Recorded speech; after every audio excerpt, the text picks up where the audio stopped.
Son d'entreprendre, le podcast qui met à l'honneur des indépendants inspirants, soutenus par UCM. C'est avec beaucoup de plaisir que je vous retrouve pour un nouvel épisode de ce podcast. Un épisode qui s'annonce sportif, puisque l'invité du jour est Sandrine Van Rooyen, fondatrice du centre Sport et Vous à Kévis. Cet espace dédié au sport, à la santé et à la nutrition lui a permis de remporter le titre d'indépendante de l'année en 2022. Du coup, on enfile ses baskets et on va découvrir cet endroit unique dans le nouvel épisode du Son d'entreprendre. J'accueille donc Sandrine Van Rooyen aujourd'hui. Bonjour Sandrine, comment vas-tu ? Mais très bien, merci. En 2022, tu as donc remporté la première édition du trophée de l'indépendant de l'année. Aujourd'hui, quel regard tu portes sur ce titre ? C'est une sacrée reconnaissance puisque j'ai quand même lancé mon entreprise il y a que 6 ans. Donc en soi, c'est pas comme si j'avais 20 ans d'activité derrière moi. Donc ça a été vraiment un tremplin quand même incroyable qui m'a permis donc d'augmenter la visibilité des lieux, qui m'a permis aussi d'avoir la reconnaissance de mes pairs en soi. Et aussi des collaborateurs avec qui je travaille. Donc voilà, ça a été une consécration et ça a été un moment un peu, on a plané parce que c'était en fin d'année, je me souviens. Et j'ai invité tout le monde en fin d'année avec la petite prime qu'on a reçue entre autres pour fêter ça. Et on était un peu sur un petit nuage. Donc voilà, c'était mon premier trophée. J'espère peut-être pas le dernier, mais en tout cas voilà, c'était vraiment un très beau moment et une sacrée reconnaissance et qui m'a beaucoup aidée. Avant d'aller plus loin, je te propose de revenir un peu dans le passé. Tu as lancé Sport et Vous en 2018. Comment ça s'est passé ? Alors, l'histoire est pas banale non plus, hein. En fait, à savoir que en 2018, donc, je venais d'avoir 51 ans. Je venais d'un autre, tout à fait autre milieu. J'ai travaillé dans le commercial, le médical, service à proximité, enfin, absolument rien à voir avec le sport. Par contre, j'ai toujours été très sportive et en fréquentant les salles de sport, je me suis toujours dit, mais il y a toujours quelque chose qui ne va pas dans les centres où j'allais. Alors, j'habite Genlis. Genlis est un petit village de la commune de Kévis, donc à une dizaine de kilomètres de la ville de Mons. Et il se fait que juste en face de chez moi, il y avait ce qu'on appelait un café du village. C'est le café La Maison du Peuple. Donc la Maison du Peuple, la configuration, c'est que il y a le café sur l'avant et à l'arrière, c'était des grandes salles de spectacle. Le lieu était malgré tout fréquenté de façon un peu particulière, comme on peut l'imaginer, était d'une vétusté incroyable. On en avait ras-le-bol, mon mari et moi. On se disait un jour, si ce bazar-là est à vendre, on achète et voilà, on fera. Mon mari est un peu dans l'immobilier, donc il avait dit on fera des appartements et voilà. Et puis voilà, ça arrive. Donc le lieu est mis en vente et je rentre pour la toute première fois à l'intérieur. Donc comme je disais, très insalubre. Et là, je regarde, et je me dis mais c'est peut-être le moment ou jamais de me lancer et de mettre en place le projet que j'avais en tête quand même déjà depuis plusieurs années, mais il me manquait l'opportunité du lieu. Et tu peux me dire un peu, c'était quoi le projet de base ? Alors le projet de base, c'était de se dire, voilà, donc d'avoir fréquenté les centres de sport, comme je disais, il me manquait tout le temps quelque chose, soit la notion un peu d'inclusivité, c'est-à-dire que les centres de sport où j'allais, quand on est en fauteuil roulant, c'est pas rentrer dedans. Si on a des difficultés pour se déplacer, c'est pareil. Ou les toilettes sont pas adaptées, les douches non plus, les sports non plus proposés, ça ne va pas. Donc ça, c'est une première chose. Se dire aussi que les différents centres, c'était un petit peu le concours de la meilleure tenue, hein, donc un petit concours de musculation, la plus belle pour aller faire son sport, etc. Tout ce que je déteste. Et donc, ça a vraiment été de me dire, si je fais un concept sportif, en fait, je veux qu'il soit accessible à tous. Donc, je veux couvrir un large public. Donc, les personnes handicapées, les personnes plus âgées, les gens plus jeunes, sportifs, aguerris ou pas, peu importe. Mais ça, c'était l'idée déjà au niveau du sport. Je trouvais aussi qu'un centre sportif, c'est bien, mais c'est pas assez. Quels sont les autres services qui sont un petit peu en lien avec le sport ? Il y a le volet santé. Et donc, la santé, c'était pour moi au départ, des praticiens qui pouvaient collaborer avec moi. Et donc, j'ai commencé avec des praticiens un peu en médecine holistique. Je suis un petit peu revenue. Là, maintenant, on est sur des praticiens paramédicaux avec des kinésithérapeutes, diététiciennes, nutrition, etc. Tout ça ne s'est pas fait en un jour. Hein. Ça s'est mis en place petit à petit. Et alors, l'idée aussi, par rapport à la configuration des lieux du départ, c'est de se dire le bar. Qu'est-ce que je vais faire de ce bar ? Je voulais pas refaire un bar. Je voulais pas un lieu où on fait du sport et après, on s'enfile 20 pintes en sortant de la salle de sport. Et donc, toujours en restant sur le côté santé, je me dis, qu'est-ce qui est en lien avec ça, hein ? Peut-être acheter de la nourriture, quoi, quelque chose de sain, quelque chose de local, de bio, pourquoi pas. Et voilà. Et donc l'idée, c'est de se dire le bar, je transforme en épicerie. Et ce cheminement, cette idée d'épicerie, par exemple, elle t'est arrivée comment? Alors, il est arrivé parce qu'à l'époque, j'avais une très très bonne amie qui travaillait dans un magasin bio et qui m'a bien conseillé sur comment mettre en place aussi ce genre d'épicerie, qui m'a aidé sur le choix des produits. Et donc, voilà. Donc, c'est venu comme ça. Et alors, on a appelé ça, parce que le centre s'appelle Sport et Vous, mais l'épicerie porte un autre nom qui est l'épicerie bio, BY''O. Pour tout simplement, lors d'une soirée arrosée un peu chez des amis, on s'est dit, tiens, quel nom on va donner? On a fait une espèce de débriefing autour de pas mal de bouteilles de vin. Et puis, en soi, à l'arrière du centre coule un ruisseau qui s'appelle le BY. Puis à un moment, on s'est dit, oh ouais, on va appeler ça bio, BY''O, parce que je voulais mettre au départ des produits bio. Donc, on peut vraiment sortir de là avec un panier bien rempli. Donc, il y a un département primeur, donc fruits et légumes. On a des produits frais qui viennent des fermes des alentours, donc fromage, beurre, yaourt, crème. On a un artisan boulanger qui nous fait du pain, un dépôt de pain. Et alors, on a toutes sortes de produits, donc cosmétiques, hygiène, entretien, et alors alimentaire, confiture, boissons, pain, pâtes, enfin un peu de tout, quoi. Et ils viennent d'où tous ces produits? Eh bien, essentiellement, on travaille avec 2 grossistes belges, donc qui vont eux-mêmes rechercher les produits chez les meilleurs producteurs. Donc, ça rassemble beaucoup. On a beaucoup de produits qui viennent de par chez vous, de la région de Liège, de Namur. Et alors, on travaille évidemment les producteurs de notre région, plus pour tout ce qui est fruits, légumes. Et alors, des produits, des tartes artisanales de chez nous, les fermes de la région. Donc, voilà, on essaie de travailler le plus local possible. Pourquoi c'est important pour toi? Ah bah parce que déjà j'adore travailler avec les producteurs. Je trouve que déjà il faut vraiment les valoriser. Donc et que travailler avec nous, au moins on les respecte. On travaille avec un prix juste. On n'a pas des marges exceptionnelles au niveau du magasin comme certaines grandes surfaces. Donc on respecte leur rémunération, on respecte leurs produits, on les met bien en avant, on communique aussi dessus. Donc c'est une belle collaboration. Aujourd'hui dans ton centre, quel sport tu proposes? Alors, on a pas mal d'activités sportives. Alors, c'est à chaque fois des studios sport, donc il n'y a pas de centre, de salle de musculation où on vient, on se met sur des machines et on fait son sport. Donc, il y a différents studios. Il y a du yoga, évidemment, donc studio yoga. On a un studio cours collectif pour tout type de sport. Alors, comme j'aime bien rechercher des sports qui sont un peu différents, qu'on ne voit pas toujours partout, j'ai tout de suite lancé aussi ce qu'on appelle le bungee fly fitness et danse. C'est-à-dire? Qui est un cours de fitness et de danse aérienne en fait. Donc on est attaché à des élastiques et voilà, c'est très beau, c'est magnifique, c'est très cardio et en plus ça a l'avantage c'est que c'est très très difficilement copiable parce que moi au travers des travaux que j'ai fait dans le bâtiment, j'ai pu tout de suite me dire voilà, on installe les poutres, on y va et on met en place cette activité là qui ne se donne nulle part ailleurs en fait en Belgique. J'avais découvert ça sur les réseaux sociaux, j'avais été à Amsterdam voir le truc mais voilà, ça se donne pas mal dans pas mal de pays mais chez nous en Belgique pas encore. Bon, c'est comme 6 ans donc que c'est exclusivement chez nous. Et alors on a également depuis peu un studio Pilates Reformer, donc c'est du Pilates sur machine. Et puis on a un studio Functional Fitness pour tout ce qui est sport fonctionnel. Donc on apprend à travers des gestes quotidiens du moins à se renforcer correctement pour pouvoir justement appliquer les gestes au quotidien. Voilà, on a également donc d'autres activités comme le body sculpt, le cuisse abdos fessier, enfin voilà, toutes sortes d'activités sportives. Comment se passent les cours? Sont des leçons plutôt individuelles ou alors sont des grands groupes collectifs? On a les deux. On a même 3 types de cours. On a des cours collectifs où on a une vingtaine de personnes. Ce sont des salles qui n'accueillent pas 40-50 personnes parce que aussi le mot d'ordre dès le départ, ça avait été de dire voilà, on fait des cours mais je veux que le professeur encadre du mieux possible puisque c'est toujours, faut pas oublier cette notion de santé que je voulais dès le départ. Donc l'idée n'était pas d'avoir des salles surbondées et que voilà, on se rend pas compte de la façon dont se positionnent les gens. Donc de ce fait-là, c'est une vingtaine de personnes. On a des small groups. Le small group, c'est entre 3 et 6 personnes et on a des salles on a aussi la possibilité de proposer des cours de ce qu'on appelle des coachings privés.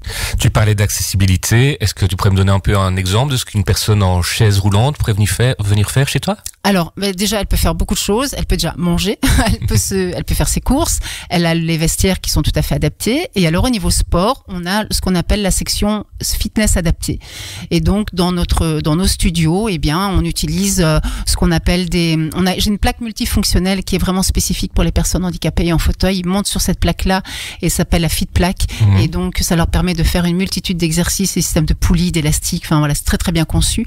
Et à côté de ça, finalement, on se rend compte de par la qualité d'un coach, qui sont tous formés aussi à accueillir ce type de personnes, eh bien, on arrive finalement à faire des tas d'exercices comme vous et moi pourrions faire, quoi. Moi, j'ai par exemple une de mes coachs qui est très spécifique pour tout ce qui est personnes donc handicapées, les seniors aussi, parce que les seniors, c'est mon public préféré.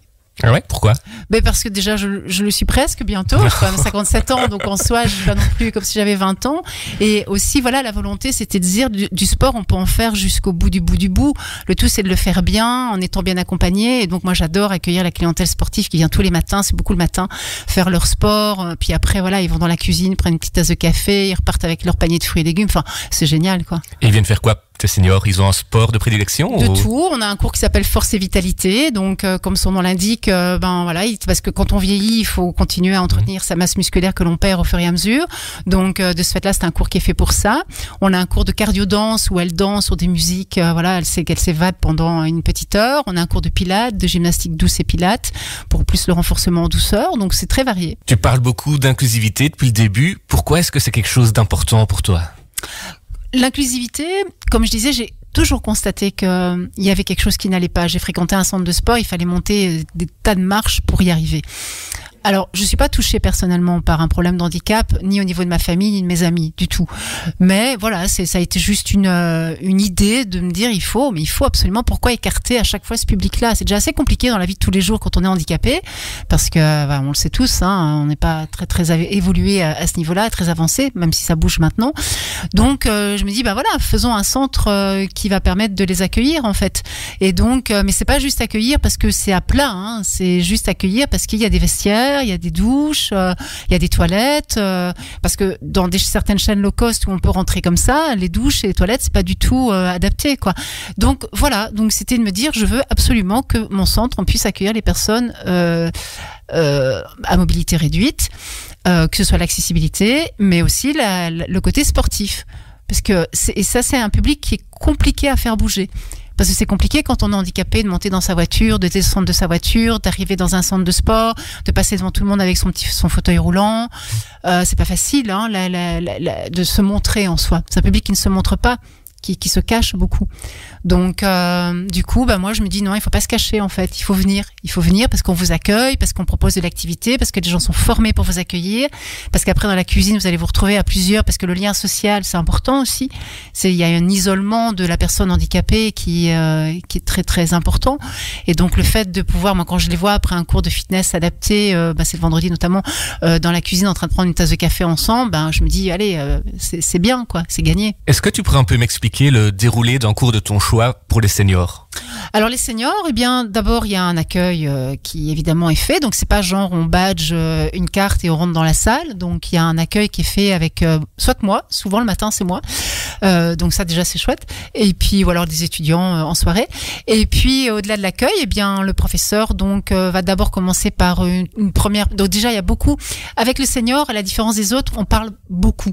Parce qu'on explique les choses. Donc, on va d'abord commencer par un peu d'échauffement de mobilité. Donc, c'est pas l'échauffement où on saute sur place et on tape dans les mains, c'est pas ça. C'est vraiment de la mobilité articulaire. Donc, on va d'abord déverrouiller un peu au niveau des épaules, enfin tout le corps, de haut en bas. Et ensuite, le prof met en place sa structure de cours qui est évidemment très adaptée donc aux personnes. Donc, dans un groupe de 15-20 seniors, il peut y avoir une dizaine de cas différents en fait. D'où le fait que c'est très important que le professeur n'est pas là devant avec un casque micro en train de donner son cours. Le professeur, il est debout, il va de personne en personne, il corrige, il adapte aussi, il réadapte aussi le mouvement parce qu'il y a des gens qui savent se mettre à genoux, d'autres pas, par exemple, tout simplement. Donc on réadapte soit avec des accessoires, soit avec une position différente. Et donc il y a des gens qui vont par exemple à un squat, vont peut-être pas savoir le faire parce que c'est compliqué. Donc on peut faire la même chose sur une chaise. Donc on va adapter en fait le cours selon la personne. Mais donc c'est un cours qui demande déjà une bonne préparation de cours et qui demande d'avoir un échange avec les clients. Donc moi j'ai un professeur qui a mis en place ce qu'on appelle un cours école du dos le mercredi matin et donc école du dos à tout niveau donc on explique énormément ce qu'il y a parce qu'il y en a une qui va dire moi j'ai ceci, l'autre qui moi j'ai ça, voilà, c'est pas un public je vais dire homogène, donc il faut être capable de s'adapter. T'as combien de clients par semaine aujourd'hui? Par semaine, je dirais que j'ai environ une trentaine d'heures de cours par semaine, donc avec une moyenne de clients de 15 à 20 personnes. Donc voilà, là je suis nulle en calcul. On va revenir un peu plus sur le volet travaux. Comment est-ce qu'ils se sont passés ces travaux ? Alors, ça a été 8 mois de travaux. Intensif, parce que vu l'état de départ pour en faire ce qu'on voulait aujourd'hui, ça a été vraiment très intensif. La chance de travailler depuis de nombreuses années, enfin mon époux, avec une entreprise de la région montoise qui travaille avec différents, donc au sein même de son entreprise, il travaille avec des peintres, électriciens, plombiers, etc. Donc il n'a pas fallu aller chercher différents opérateurs. C'était le même qui a tout géré en fait. Et voilà, et donc 8 mois de travaux intensifs où dès qu'on a dit... mon mari et moi, on est un peu action-réaction, donc à partir du moment où on se dit oui, on y va. Le lendemain, ça y est, c'est fait, on prend les appels, on y va.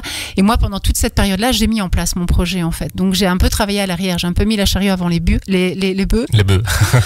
C'est-à-dire on fait les travaux, j'avance pendant ce temps-là parallèlement, je fais le business plan, enfin, j'ai tout fait en même temps. Et fort heureusement, ça aboutit parce que d'habitude, on réfléchit au projet, on fait son business plan, on commence les travaux. Voilà, on a tout fait en même temps. Il n'y a pas eu trop de couacs, ça va ? Non, ça a été. Non, au niveau des travaux, impeccable. Cette entreprise est vraiment exceptionnelle, donc on a vraiment bien géré ça avec eux. Bon, on était là tous les jours. C'est en face de la maison, c'est facile. Ça aide. Donc le matin, la journée, le soir, on était constamment sur le chantier, en train de vérifier, planifier, réorganiser, réadapter quand il fallait, parce que comme tout chantier, il y a toujours bien un petit couac par-ci par-là, mais tout a toujours été très réactif. Donc ça a été. Comment t'as fait pour te projeter, pour voir le potentiel de ce bâtiment qui, si je comprends bien, était quand même plus ou moins laissé à l'abandon ? Oui, alors là, je me souviens quand je recevais pendant toute cette période de travaux les futurs collaborateurs, parce que en même temps, je faisais mon recrutement pour trouver mes professeurs, pour trouver et quand je devais faire visiter les lieux, on se croyait sur un chantier de guerre en fait, hein, donc c'était vraiment compliqué et ils me regardaient tous en me disant ah oui d'accord, donc là il y aura ça, enfin il fallait vraiment une vision. Alors l'avantage je pense c'est que mon mari et moi on aime beaucoup rénover des bâtiments. Notre propre habitation est une ferme qu'on a rénovée, donc on arrive quand même assez bien à se projeter et ça a été pareil en fait pour les lieux. Je me suis dit là-bas ce sera ça, là ce sera ça, là ce sera ça. Donc en fait dès le départ on a pu optimiser et avoir une vision des lieux quoi. Mais bon, c'est peut-être pas donné un peu à tout le monde, mais je suis bien aidée quand même. T'as ressenti quoi le jour de l'ouverture ? C'était génial. On a ouvert en fait le jour où c'était la journée découverte entreprise. Donc on a profité de cet événement pour rallier un maximum de gens. On a eu plus de 350, 400 personnes qui sont venues ce jour-là et c'était juste incroyable. Oui, c'était une fierté aussi, mais en même temps, je pense qu'à l'époque, il y avait quand même une certaine part d'insouciance, hein, parce que quand j'ai après vécu tout ce que j'ai vécu depuis 6 ans, parce que ça n'a pas été un long fleuve tranquille, on a traversé des crises compliquées aussi, et du personnel aussi qui a changé entre-temps, donc ceux avec qui j'ai commencé ne sont pas forcément ceux qui sont toujours là aujourd'hui, et donc je pense qu'il fallait quand même une sacrée part d'insouciance, de se dire allez, on y va. Aujourd'hui, est-ce que je le referais comme ça? Je ne sais pas. Avec la maturité que j'ai pris aussi en 6 ans de temps, parce que je venais pas du tout de ce domaine-là, donc j'ai dû tout apprendre sur le terrain, un métier de comptable, un métier de communication. Alors à plus de 50 ans, se mettre à comprendre les réseaux sociaux, c'est quand même quelque chose aussi ça. Et le métier de tenir une épicerie. Je ne venais pas du tout de ce domaine-là, le métier sportif, collaborer avec des gens, donc quand même une trentaine de personnes à mes côtés, c'est quand même du management, hein, il faut quand même avoir un leadership, il faut savoir lequel on va prendre d'ailleurs de leadership pour être capable de mener à bien toutes ces personnes-là. Donc moi j'apprends tout au fur et à mesure, et donc je me dis, au départ, j'ai pas imaginé tout ça, et tant mieux. Et t'as eu des moments de doute pendant cette période de travaux ou pas ? Du tout. Moi, j'étais inconsciente, hein. Donc, mais moi, j'étais plongée dans mon projet, dans mes recrutements, dans la mise en place, dans mon truc. Moi, les travaux, j'ai confiance absolue. Mais ça a toujours été comme ça. Même notre propre habitation privée. Mon mari, un jour, m'a dit, j'ai racheté cette ferme qui ressemble à rien.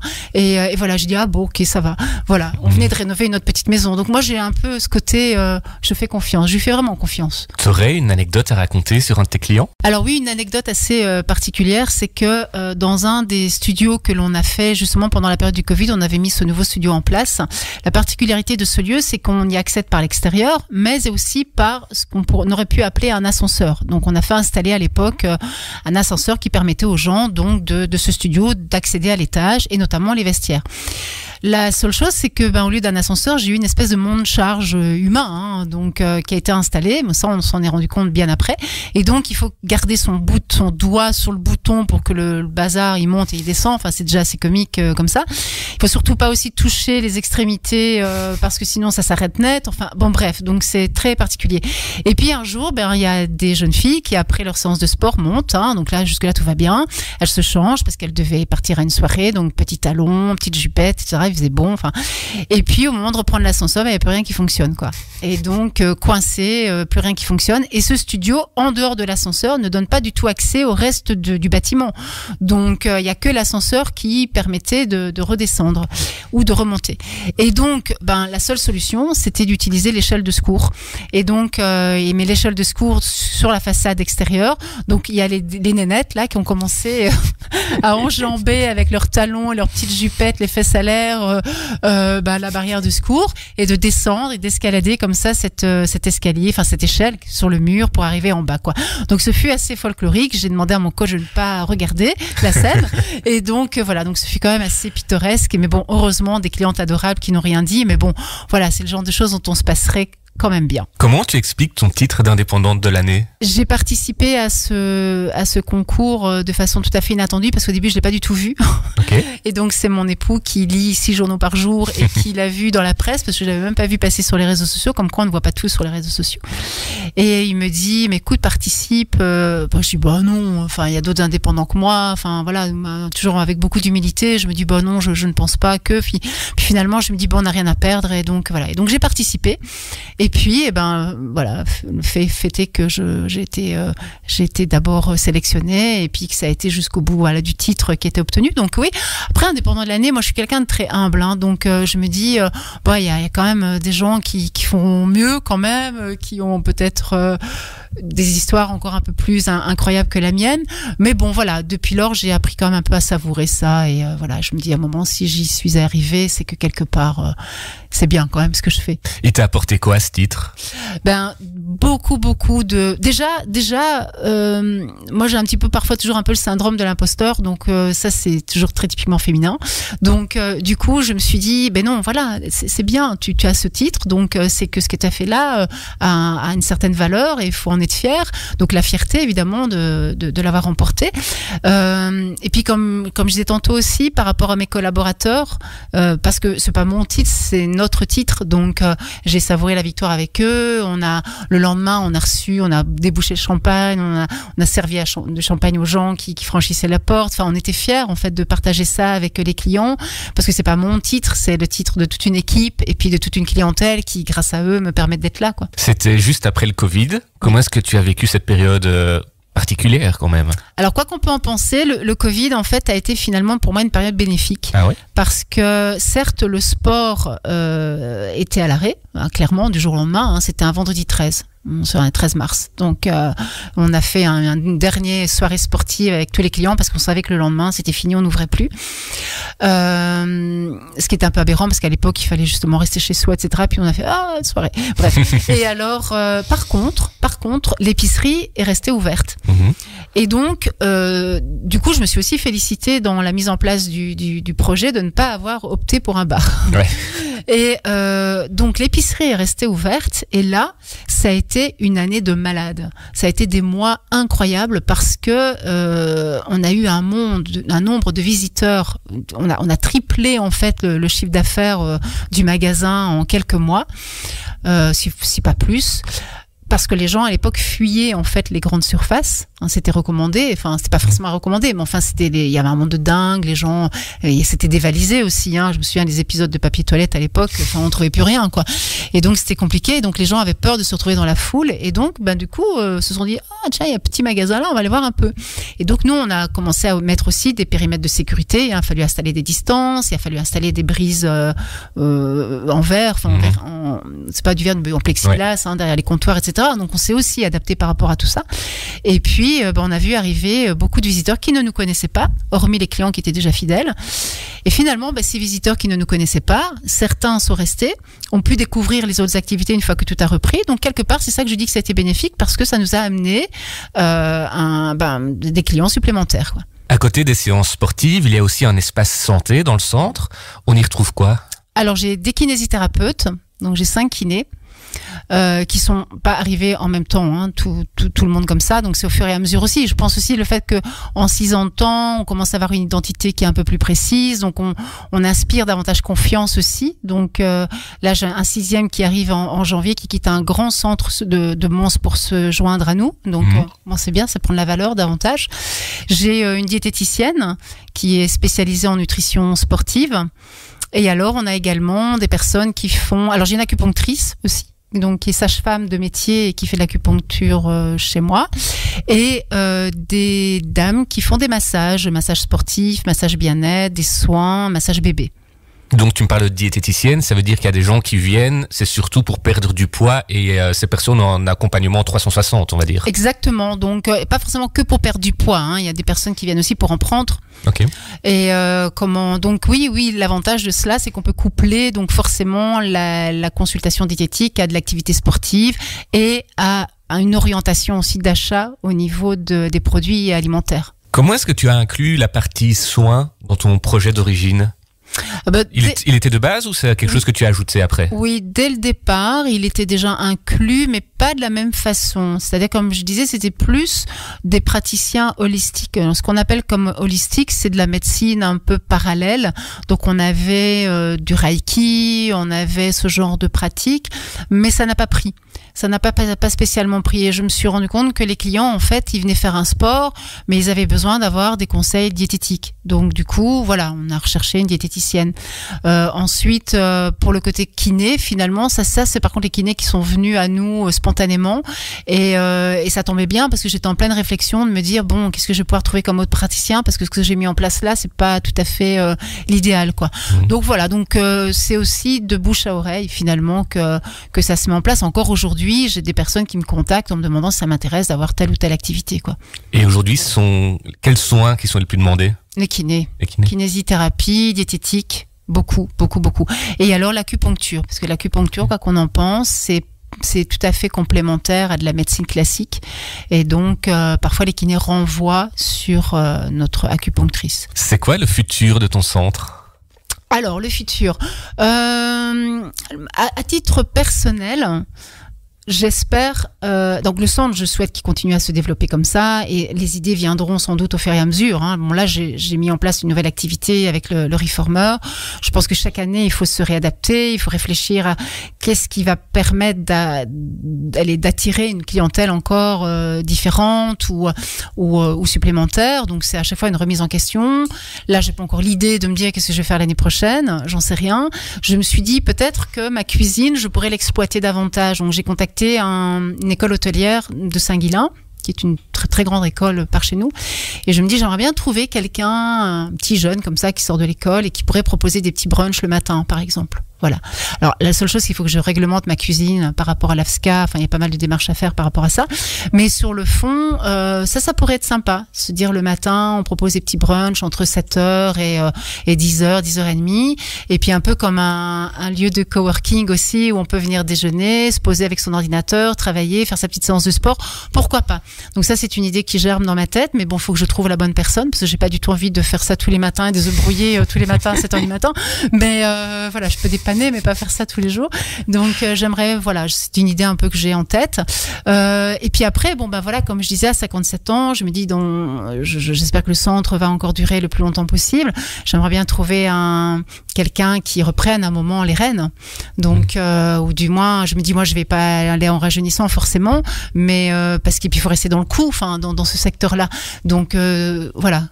Peut-être de l'intérieur, peut-être de l'extérieur, je ne sais pas. Donc, trouver quelqu'un qui trouve aussi le concept exceptionnel et qui continuerait à m'aider à le développer par la suite. Tu aimerais peut-être ouvrir d'autres centres dans la région ou pas? Oui, alors ça, c'est quelque chose que j'ai dit quand j'ai participé au trophée Vous Business, que l'avantage du centre, c'est qu'il peut être dupliqué ailleurs. L'idée, ce serait pouvoir créer comme une espèce de chaîne comme ça. Mais ça, je me sens pas capable à l'heure actuelle de faire ça toute seule comme ça. Donc, c'est ça que je dis, trouver un investisseur ou trouver quelqu'un qui trouve l'idée exceptionnelle et qui me dit, ben voilà, on va essayer d'exporter le concept ailleurs. Il faut le lieu, hein. Il faut le lieu, hein. Mais après, on peut très bien se dire, voilà, il y a des petites épiceries à droite et à gauche et se trouver pas trop loin, quoi, de pouvoir coupler les services. Mais oui, ce serait un doux rêve, hein, d'avoir la possibilité de créer des sports et vous un peu partout. C'est déjà la fin de cet épisode. Merci Sandrine pour cette remise en forme. Merci à vous surtout de m'avoir reçu. Nous, on se retrouve le mois prochain pour découvrir un nouvel entrepreneur inspirant. D'ici là, n'hésitez pas à vous abonner à ce podcast sur votre plateforme préférée et à découvrir les anciens épisodes. À très vite.